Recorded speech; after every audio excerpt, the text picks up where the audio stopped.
Bienvenue à Carthagène. On est arrivé sur la côte Caraïbe de la Colombie et la principale ville ici en fait sur la côte c'est Carthagène. Carthagène des Indes comme on l'appelle ici, pour la différencier de la Carthagène qui est située en Espagne. Et c'est une ville qui a un lourd passé historique, qui a été une ville qui a été prise de nombreuses fois par les pirates, par les corsaires tels que Sir Francis Drake, qui a sa maison pas très loin d'ailleurs, son ancienne maison.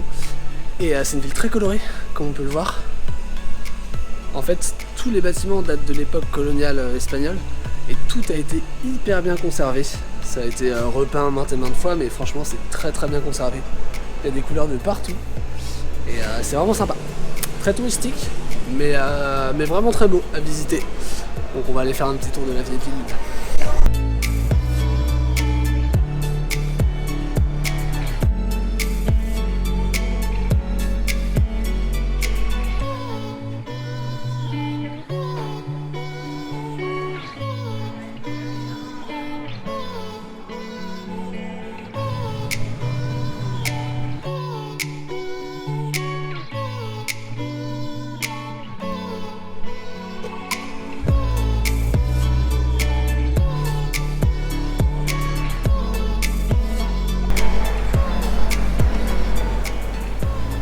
C'est beau.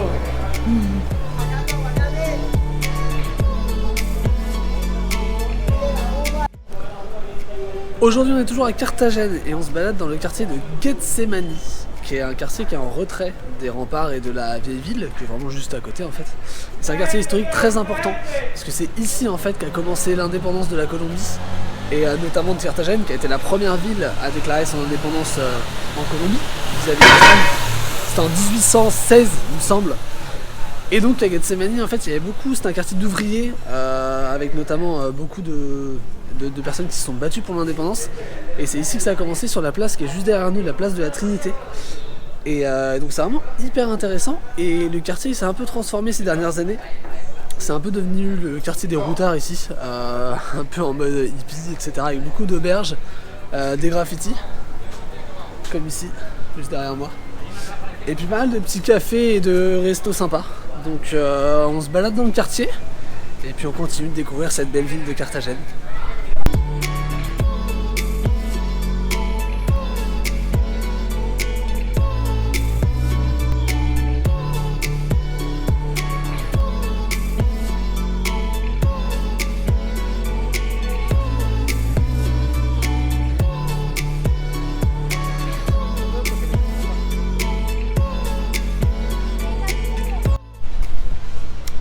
Et pour le coucher de soleil, on vous conseille vraiment de venir au Castillo San Felipe, qui est le château en fait qui domine la ville, qui a été construit sur une colline de 40 mètres de haut.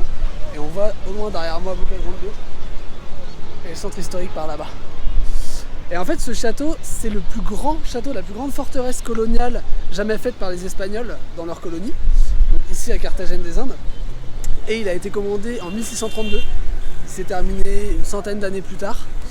Il a été agrandi en fait, et il est assez particulier parce que il a un système de défense assez impressionnant. C'est un château qui n'a jamais été pris par les ennemis, parce qu'en fait tous les tunnels à l'intérieur du château sont reliés entre eux, et de telle sorte que s'il y a le moindre bruit dans un des réseaux de tunnels du château, et s'il y a un ennemi qui arrive dans le château, ça s'entend partout.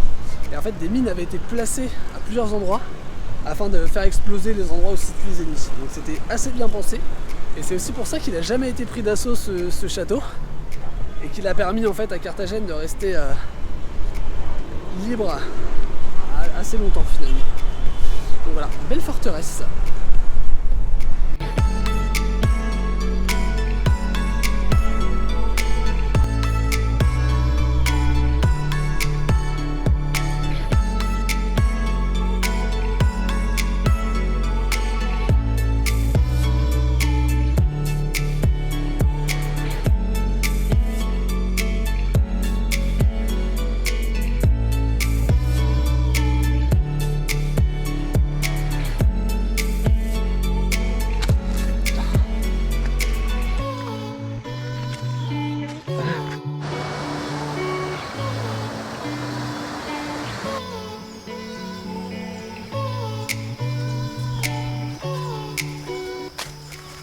Ok, bon, je voulais vraiment vous présenter plus en détail l'endroit dans lequel on se situe ici.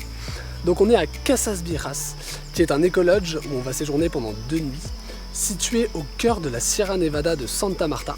Santa Marta, c'est la ville qui se situe en contrebas, une grosse ville d'à peu près 500 000 habitants, qui est située à 1h30 d'ici. Et on a un petit village qui s'appelle le village de Minca, qui est situé à une demi-heure, mais qui est accessible uniquement par des pistes et donc en 4x4. Donc on est vraiment perdu au cœur de ce qu'on appelle une forêt de brouillard en fait ici, au cœur de la Sierra Nevada de Santa Marta, comme je le disais, qui est le massif montagneux côtier le plus haut du monde tout simplement, avec un point culminant, le pic San Cristobal Colón, qui culmine à environ 5800 mètres, il me semble. Voilà, donc c'est une diversité phénoménale sur très peu de kilomètres carrés finalement en fait, parce que là on est situé à 10 km de la côte de Santa Marta, et le pic Cristobal Colón, il est à environ 30 km à vol d'oiseau. Et sur ces peu de kilomètres carrés à la ronde, on a finalement 5 ou 6 écorégions différentes. Et on est vraiment en plein cœur d'une finca, donc une ferme de café, qui est à la fois la plus ancienne et la plus grande de Colombie. Elle fait à peu près 500 hectares, donc c'est immense. Et au cœur de cette finca, donc ils ont construit un écolodge qui est vraiment superbe, et qui nous offre une vue sur toute la Sierra Nevada de Santa Marta. Et pour la suite, on va se rendre dans le parc national naturel Tayrona, qui est situé à 1h30 d'ici. Donc encore une fois, la diversité des paysages colombiens est juste exceptionnelle. Et je pense qu'on va encore passer du très bon temps avant de repartir. Allez.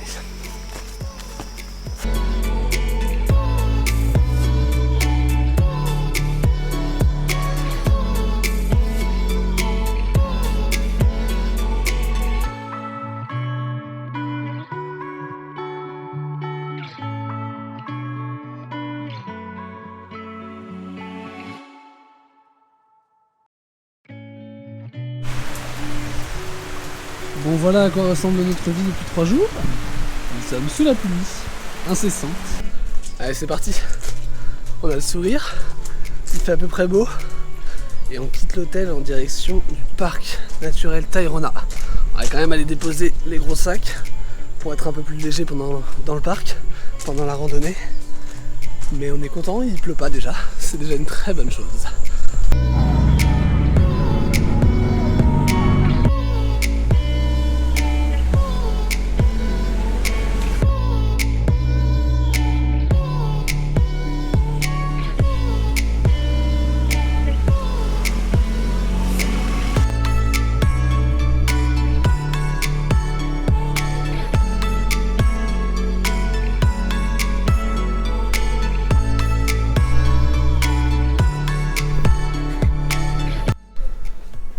Bon, ça y est, on est dans le parc national naturel Tayrona, qui est un parc national qui a été créé dans les années 1960. Il est situé au nord de la Colombie, sur la côte Caraïbe. Et en fait, il a été créé dans le but de protéger la faune, la flore de la jungle dans laquelle on se balade. Et il donne directement sur la mer des Caraïbes, avec ce qui est considéré par beaucoup comme les plus belles plages de la côte Caraïbe colombienne. Donc on va aller voir ces plages là, même si a priori on ne peut pas s'y baigner partout en raison des forts courants, mais ça devrait être sympa.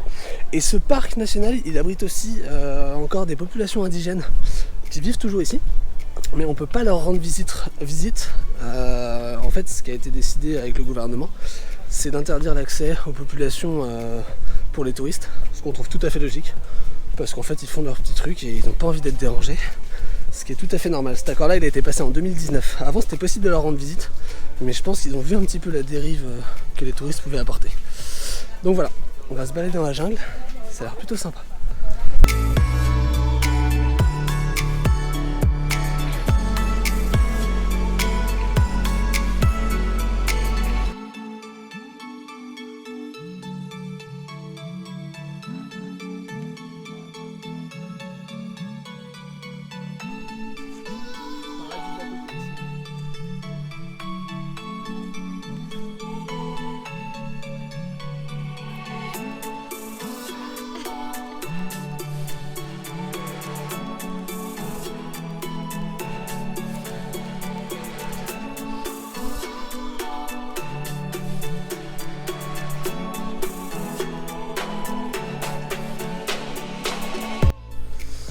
Bon, update après 1 heure dans le parc.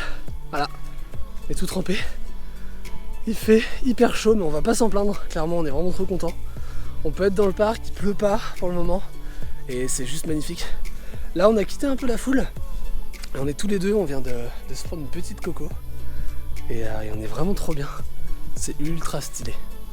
On continue.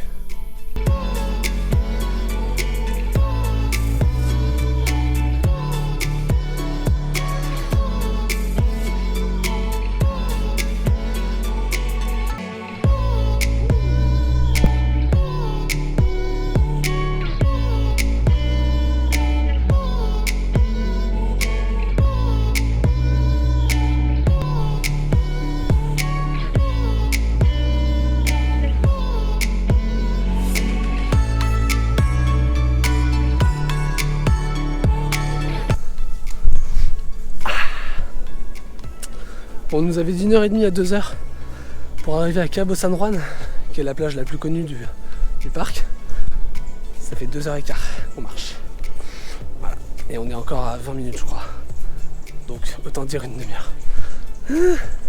On a quasiment 3 heures de marche. On va faire pareil au retour. Sympa.